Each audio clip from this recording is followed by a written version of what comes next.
দুর্গাপুর এক্সপ্রেসওয়েতে দুর্ঘটনার কবলে সৌরভ গঙ্গোপাধ্যায়ের গাড়ি। বর্ধমান বিশ্ববিদ্যালয়ের অনুষ্ঠানে যোগ দিতে যাচ্ছিলেন প্রাক্তন ভারত অধিনায়ক। আচমকা পাশ দিয়ে যাওয়া লরি সৌরভের গাড়িকে সাইড চেপে দেয়। দুর্ঘটনা থেকে বাঁচতে তড়িঘড়ি ব্রেক কষেন সৌরভের গাড়ি চালক। জল আসে না কলে, ঝরঝরিয়ে হরদম জল কেএসবি পাম্প হলে। বিদ্যুৎ সাশ্রয়কারী জার্মান টেকনোলজিতে তৈরি কেএসবি পাম্প। জলের প্রবলেম সেটা আবার কি?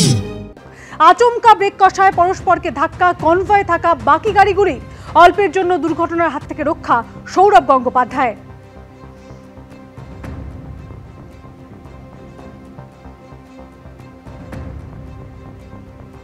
দুর্ঘটনার কবলে কলকাতার প্রাক্তন মেয়রের নিরাপত্তায় দায়িত্বে থাকা পুলিশের গাড়ি। অল্পের জন্য রক্ষা পেলেন শোভন চট্টোপাধ্যায়। সল্টলেকের অনুষ্ঠান থেকে ফেরার পথে নবদিগন্ত পার্কের কাছে আচমকা একটি গাড়ি বেপরোয়া গতিতে ধাক্কা মারে সামনে থাকা পুলিশের গাড়িতে। পিছনের গাড়িতে শোভন চট্টোপাধ্যায়ের সঙ্গে ছিলেন বৈশাখী বন্দ্যোপাধ্যায়ও। বিধাননগর দক্ষিণ থানায় অভিযোগ দায়ের করা হয়েছে। তালকুটির থেকে বেরিয়েই সুষ্ঠুভাবে আসছিলাম, আমাদের স্কট কার ছিল সঙ্গে। ইন দ্য মিন টাইম হঠাৎ করে দেখি একটা গাড়ি আমাদের গাড়িকে ব্লক করছে। সঙ্গে সঙ্গে আমাদের স্কট কার যখন কভার করে তখন ওরা সেখান থেকে বারবার করেই ওদেরকেও কভার করছে, অ্যাক্সিডেন্ট করার মতো চেস করছে, আবার পাশাপাশি আমাদের গাড়িটাকেও করছে। তখন এরা যখন চেস করে আরও তীব্রভাবে, তখন ওরা পালাবার চেষ্টা করে, গিয়ে এসে সোজা গাড়িটাকে একদম ওদের গাড়িটাকে মেরে দিয়েছে।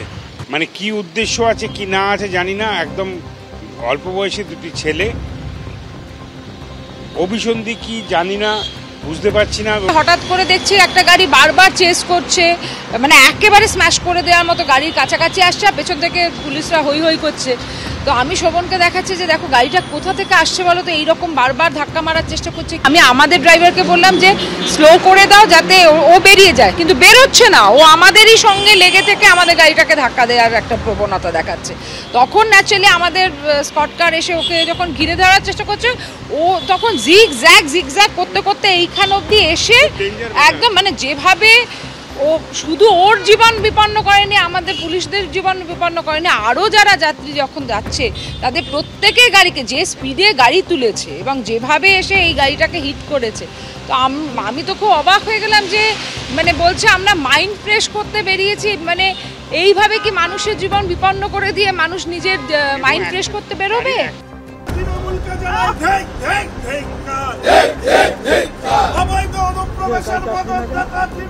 কোনো প্ল্যাকার্ডে লেখা রোহিঙ্গা মুক্ত বাংলা চাই, কোনোটাতে আবার লেখা শাসক তৃণমূলের হাত ধরে পশ্চিমবঙ্গে অনুপ্রবেশ বন্ধ করো, কোনোটায় লেখা পশ্চিমবঙ্গকে গুলশান কলোনি বানানো চলবে না।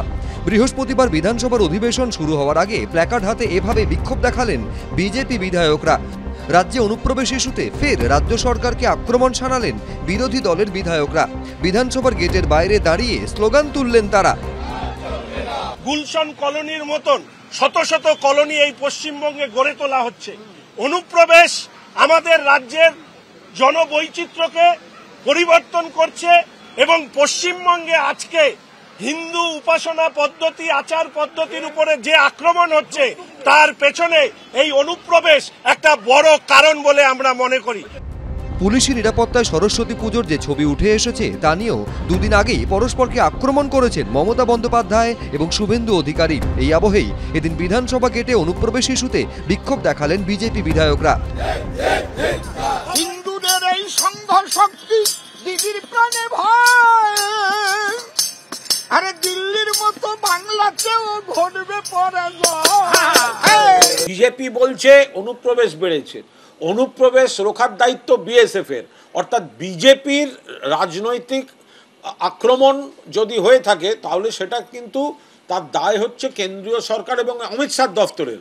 আবার বিএসএফ বলছে না অনুপ্রবেশ কমেছে, কারণ এটা তাদের ঘাড়ে পড়ে যাচ্ছে। তাহলে এটা তো সব আত্মঘাতী গোল করে ফেলেছে বিজেপি। এই চাপানুতরের আবহে এই প্রশ্নটাই জোরালোভাবে উঠছে যে বিধানসভা ভোটের আগে রাজ্য রাজনীতি কি পুরোদস্তুর ডুব দিল ধর্মীয় মেরুকরণে? উজ্জ্বল মুখোপাধ্যায়, এবিপি আনন্দ।